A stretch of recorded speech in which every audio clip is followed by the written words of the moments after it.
जाइए विवेक श्रीवास्तव जी, बंगाल में क्या सच में श्वेत पत्र या चार्जशीट लाने की जरूरत आप लोगों को भी महसूस हो रही है? देखिए, आप लोग भी तो वहां टीएमसी के खिलाफ ही लड़ रहे हैं। जी बिल्कुल, हम टीएमसी के खिलाफ लड़ रहे हैं, ममता बनर्जी के खिलाफ लड़ रहे हैं। हमारी शिकायतें हैं, हमारे चार्जेस हैं, लेकिन चार्जशीट के बदले पार्टियां मैनिफेस्टो लाती हैं, एक क्रिएटिव विजन प्रोवाइड करती हैं कि दिस इज द ब्लूप्रिंट, हम आएंगे तो बंगाल ऐसा बनेगा। लेकिन जब आपके पास ब्लूप्रिंट है ही नहीं, आपके पास कुछ ऑफर करने के लिए नहीं है, तो बीजेपी लेकर के आई है चार्जशीट। कैसी चार्जशीट कोई नहीं जानता, क्या लिखा है वही घिसे पिटे डायलॉग। आप सबसे पहले जो देश का बुरा हाल आपने कर रखा है फिलहाल, आप उसके ऊपर श्वेत पत्र दीजिए मुझे, और मुझे बताइए साहब सिलेंडर बंगाल में मिलेगा कि नहीं और कब तक, या जिस दिन 29 को जब चुनाव समाप्त हो जाएंगे उसके बाद लॉकडाउन घोषित करोगे बंगाल में या नहीं, इसका उत्तर दीजिए कृपा करके। हम लड़ेंगे ममता बनर्जी से। जब कार वाली घटना हुई, अस्पताल वाली, कांग्रेस भी धरने पे थी, कम्युनिस्ट भी धरने पे थे, मोहम्मद सलीम भी बैठे हुए थे, वृंदा करात भी आई थी। हम बिल्कुल लड़ेंगे, लेकिन बीजेपी की जो रणनीति है कि रामनवमी पे दंगा कराओ, जय श्री राम का नारा जो भक्ति भावना से था उसको एक अग्रेशन लाकर बीजेपी ने दंगा करा, माइनॉरिटीज को टारगेट करो। ये पत्थरबाजी बीजेपी करा रही है। नहीं, ये सारा इंस्टिगेशन बीजेपी का है। बंगाली तो अगर ये पत्थरबाजी बीजेपी करा रही है, पश्चिम बंगाल में लॉ एंड ऑर्डर नहीं है सर। बंगाल में कांग्रेस का भी रूल था, लेफ्ट का भी रूल रहा है, लेकिन बंगाली मानव कभी हिंदू वर्सेस मुसलमान नहीं करता था। जब से बीजेपी की एंट्री हुई है बंगाल में, तो वहां पे रिलीजियस उन्माद शुरू हो रहा है। काजी नजरुल इस्लाम का बंगाल है वो। और सुनिए सर, रविंद्रनाथ टैगोर, अरे सुनिए आप पहले, रविंद्रनाथ टैगोर जो सन ऑफ बंगाल थे, और महात्मा गांधी वंदे मातरम के 4 स्टैंजा हटाए इन दोनों ने, और कहा यह कम्युनल है लग रहा है और देश के लिए ठीक नहीं है। आप उसको वापस लेकर के आए हैं। रविंद्रनाथ टैगोर को मानते हो, सन ऑफ बंगाल या नहीं मानते हो, बताओ इस बात को। माइनस में चले जाओगे, इसी झूठ इधर जाओगे उधर जाओगे और जीरो से माइनस में चले जाओगे। जो रविंद्रनाथ टैगोर ने वंदे मातरम के 4 स्टैंजा मिलाकर नहीं, विवेक जी आप ये कह रहे हैं कि बंगाल का मानुष कभी हिंदू मुसलमान नहीं था, कभी नहीं था। आप लेकिन इसमें ढूंढ ला रहे हैं कि अगर स्ट्रेंजा वापस आ गया तो इससे हिंदू मुसलमान हो जाएगा। कौन लाया? अगर मैं तो पूछ रहा हूं सर आपसे, मैं पूछ रहा हूं, अगर वो स्ट्रेंजा वापस आ गया है तो इससे हिंदू मुसलमान क्यों हो जाएगा? जी, क्योंकि वो stanza Mahatma Gandhi father of the nation और वो स्टैंजा कांग्रेस ने हटाया। नहीं सर सुनिए, ना गलत बात। वो स्टैंजा कांग्रेस ने नहीं, महात्मा गांधी और रविंद्रनाथ टैगोर ने आकर के कहा ये 4 स्टैंजा वंदे मातरम के इस देश के आइडिया ऑफ इंडिया के लिए ठीक नहीं है। तो आप लोग अपने मैनिफेस्टो में ले आए ना कि उस स्टैंजा को हटा देंगे। 1947 के पहले मैं कह रहा हूं अपने मैनिफेस्टो में लाइए कि हम हटा देंगे। और ये हाँ बिल्कुल हटाएंगे हम। आप ला रहे हैं अपने मैनिफेस्टो में? हम बिल्कुल हटाएंगे। We are committed. और ये लेकर के आए हैं क्योंकि ये चाहते हैं धार्मिक उन्माद फैले। तो आप हटाइए, गांधी की आप हटाइए विवेक जी। लोग ये समझ जाएंगे कि आप लोग किस ट्रेन में बैठकर और कौन सी पटरी पर दौड़ना चाहते हैं। गांधी के आइडिया ऑफ इंडिया को मानते हैं और गांधी के राम को मानते हैं। तनु जी, बंगाल के बारे में आपको बात करने का कोई हक नहीं है। 34 साल बंगाल को लूट के खत्म। एक सेकंड रुकिए भाई, रुक जाइए। सौरभ जी रुकिए, सौरभ सिकदर रुकिए। हो गया रुक जाइए। बंगाल के बारे में कौन सोच रहा है, बंगाल के बारे में क्या चल रहा है? तनु, क्या जरूरी है कि बीजेपी जो मैनिफेस्टो लेकर आ रही है उससे दीदी का खेला बिगड़ सकता है? क्या मैनिफेस्टो की चार्जशीट की जरूरत है सही में? और पश्चिम बंगाल में सब कुछ अगर 15 साल में राम राज्य जैसा रहा है तो फिर डरने की क्या बात है?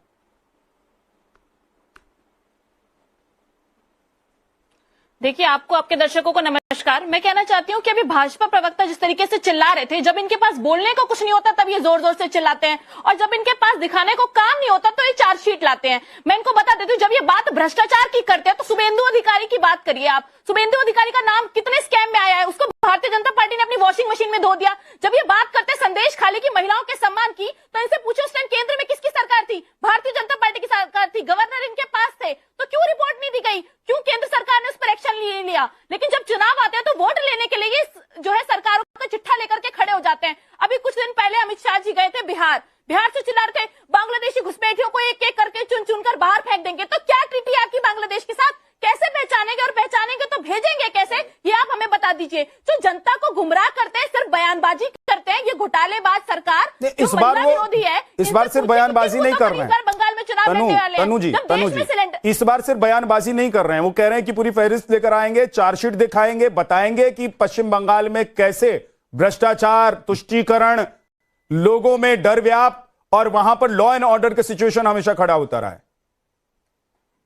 आप लोगों को लग रहा है कि पश्चिम बंगाल में राम राज्य है? तनु, देखिए, जब बार बार अमित शाह जी गृह मंत्री, देखिए मैं बिल्कुल कह रही हूँ, राम राज्य तो पूरे देश में नहीं कर पाई है। राम राज्य तो सिर्फ बोलने के लिए, करके क्यों नहीं दिखाई इन्होंने? 2014 से इनकी सरकार है, इनसे पूछिए ना कैसे राम राज्य लाएंगे। आज भी क्या नहीं होता? पहलगांव पुलवामा किसके राज में हुआ? पूछिए कि जो कहते हैं कि बांग्लादेश, फिर बीच में बोल रहे हैं ना बांग्लादेशी घुसपैठियों के बारे में पूछिए आप। बांग्लादेशी घुसपैठियों के बारे में जब ये रोना रोते हैं तो बॉर्डर पर कितने किलोमीटर, 509 किलोमीटर आधिकारिक डेटा मैं आपको बता रही हूँ, फेंसिंग रह गई है। क्यों रह गई है? जब गृह मंत्री जाकर के ये बयान दे देते हैं कि जो है घुसपैठिए घुस गए हैं और सीमा पर सुरक्षा नहीं है, तो इस देश का दुर्भाग्य है कि हमारे गृह मंत्री ऐसा है जो चुनावों में ये बोलता है। और इनसे पूछे, बीच में ना बोले कोई मेरे। सौरभ रुक जाइए, सौरभ रुक, एक दूसरे के ऊपर मत बोलिए। आप बताइए ना। तनु, लेकिन एक सवाल मेरा भी है, इसीलिए मैंने आपको पूछा कि आपको लग रहा है, यानी कांग्रेस पार्टी को लग रहा है कि पश्चिम बंगाल में राम राज्य की नहीं है, आप उससे भाग जा रही हैं। तनु, मैंने पूछा कि क्या कांग्रेस को लग रहा है कि पश्चिम बंगाल में सब कुछ ऑल इज वेल है, या फिर कांग्रेस को पता है कि भाई वहां हम सत्ता में तो नहीं आ सकते हैं, लेकिन बीजेपी को नहीं आने देना है, इसलिए दरवाजे के पीछे से, पर्दे के पीछे से, बैकडोर से टीएमसी के साथ खेला करना है? तनु, देखिए, खेला करने वाली बी टीम तो पहुंच चुकी है एआईएमआईएम। आपको पता है ना असदुद्दीन ओवैसी कहां चुनाव लड़ते हैं? जहां जहां भारतीय जनता पार्टी जो है पूरी बहुमत में होती है, वहां वहां ओवैसी चुनाव नहीं लड़ते। लेकिन जहां जहां विपक्ष के वोट बट रहे होते हैं, जिसकी वजह से बीजेपी को फायदा पहुंच रहा होता है, वहां पर ये जाके चुनाव लड़ते हैं। तो हुमायूं कबीर और ओवैसी किसके साथ है ये सबको पता है। तो हम किसी के साथ मिलकर चुनाव नहीं लड़ रहे, हम अकेले चुनाव लड़ रहे हैं और पूरी मजबूती के साथ इस बार चुनाव लड़ने जा रहे हैं। और मैं आपसे कहती हूं, आपकी बातों से, आपकी अभी जो बातें आपने कही तनु, उन बातों से तो ऐसा लग रहा है, विवेक जी भी इधर हंस रहे थे, आपकी बातों से ऐसा लग रहा है कि आप भले ही अकेले चुनाव लड़ने की बात कर रहे हो, लेकिन टीएमसी आपको अच्छा लगता है, टीएमसी अच्छी लगती है आपको।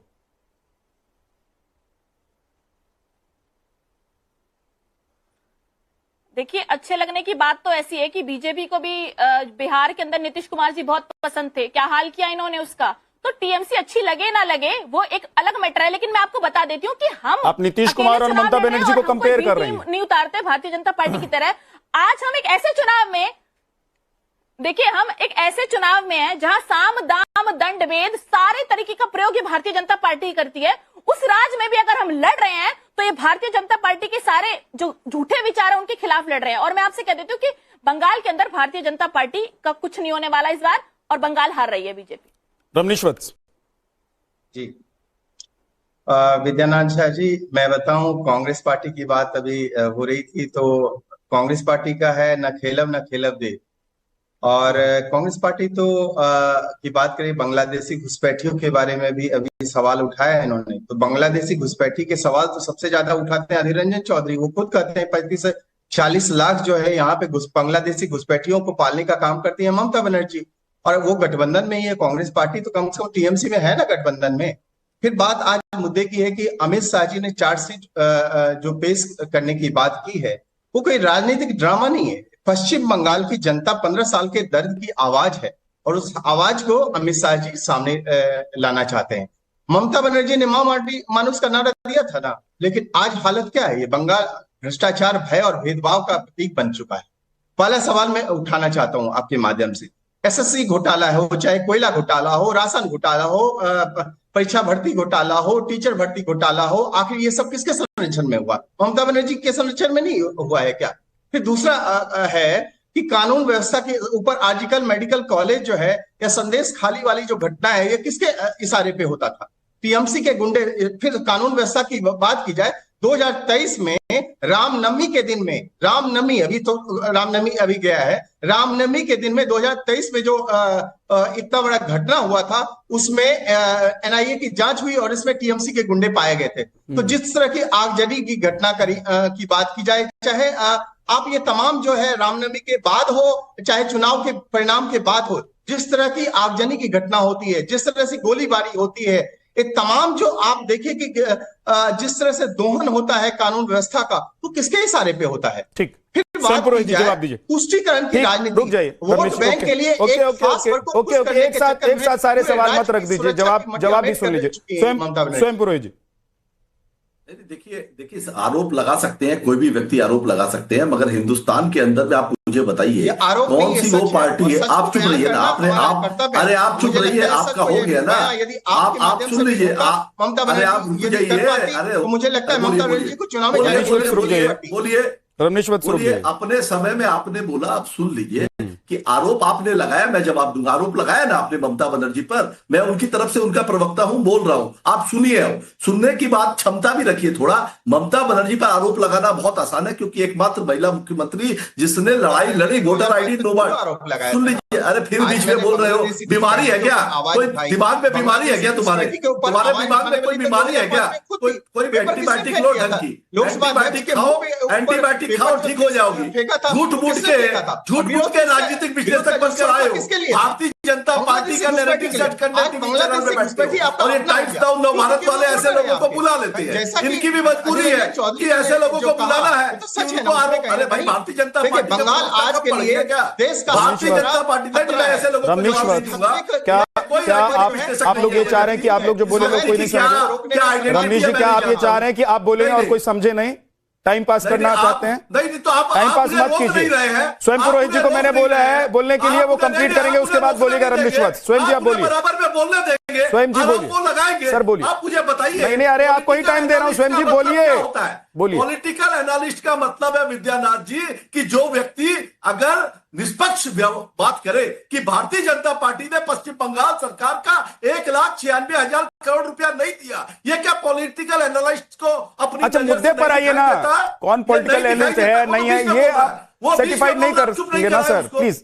स्वयं पुरोहित जी, उनके सवालों का जवाब दीजिए जो उन्होंने सवाल किया। अब जो आरोप इन्होंने लगाया ध्रुवीकरण का, इनको करना है। इनके लोग अगर कट्टे लेके, देखिए भगवान श्री राम की हमने भी जुलूस निकाली है, मेरे मुसलमान भाइयों ने भी निकाली है, उन्होंने शरबत पिलाया, फूल से वर्षा की है। आप पता करिए, आपके चैनल के माध्यम से बहुत से हर जगह रामनवमी की जुलूस निकलती है, मगर कुछ एक जगह है अगर लोग कट्टे लेकर के उत्तर प्रदेश बिहार से अगर लोग आ गए हैं और वो घुस चुके हैं बंगाल के अंदर में, सारी होटलें बुकिंग है, होटल में रह रहे हैं, गेस्ट हाउस में रह रहे हैं, और उनका काम यही है कि उन्माद फैलाना। अगर ये उन्मादी शक्ति को, इनको शेल्टर कौन दे रहा है? केंद्रीय वाहिनी दे रही है। केंद्र से कितने यूनिट्स मशीनरी आई है बंगाल के अंदर में? चुनाव कौन करवा रहा है? इलेक्शन कमीशन रातों रात अधिकारियों का तबादला कर दे रहे हैं। उसके बाद में अगर ऐसी कहीं अप्रिय घटना होती है, उसकी जिम्मेदारी पूरी की पूरी गृह मंत्रालय अमित शाह जी की बनती है। मगर उनको करना है, उनको राम के नाम को बेचकर अपनी दुकानदारी चलानी है भारतीय जनता पार्टी को। मगर भारतीय जनता पार्टी को यह नहीं पता है कि बंगाल की जनता रामकृष्ण परमहंस को मानती है। रामकृष्ण परमहंस ने कहा था, जो तो मौत तो पौत। जितने लोगों के मत हो सकते हैं, कोई मुसलमान हो सकता है, कोई क्रिश्चियन हो सकता है। ये लोग तो उड़ीसा और महाराष्ट्र में जहां इनकी सरकार है, 25 दिसंबर अमित शाह आप देखिए आ गए हैं, वो चार्जशीट लेकर आ गए हैं। अमित शाह दिखाई दे रहे हैं। स्वयं पुरोहित जी, मैं थोड़ा सा आपको रोक रहा हूं, थोड़ा सा रोक रहा हूं। स्वयं पुरोहित, एक बार थोड़ा आपको रोक रहा हूं। ये जो तस्वीर अभी आप देख रहे हैं, ये पश्चिम बंगाल की तस्वीर है, कोलकाता से ये सीधी तस्वीर इस वक्त आप देख रहे हैं। अमित शाह जो चार्जशीट आज पेश करने वाले हैं, उसे लेकर वो बैठ गए हैं और कुछ ही देर में वो अपनी बात रखेंगे।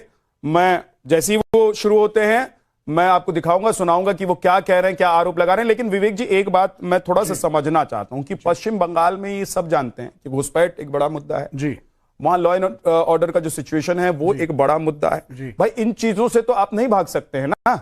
वहां पर अगर आप जाकर, मैं कह रहा हूं आप किसी राजनीतिक पार्टी के व्यक्ति नहीं भी हो, तो आप जाकर एक बार वहां घूम कर आ जाइए, आपको समझ में आ जाएगा। जी बिल्कुल। अब आप देखिए, पहली बात तो यह है, मैं 2-3 चीजें उसमें बोलना चाहूंगा। इस देश का मुसलमान नहीं चाहता कि घुसपैठिए आए, तो ये एक नैरेटिव जो बीजेपी बनाती है कि साहब वो मुसलमान है इसलिए बाहर से कोई बांग्लादेशी मुसलमान आ रहा है तो उसका वेलकम है, ये नैरेटिव गलत है। पहली चीज, मुस्लिम्स ऑफ दिस कंट्री वो कोई किसी घुसपैठियों को समर्थन नहीं देते। अब आ जाते हैं दूसरी बात पे, बॉर्डर के ऊपर फेंसिंग, बॉर्डर के ऊपर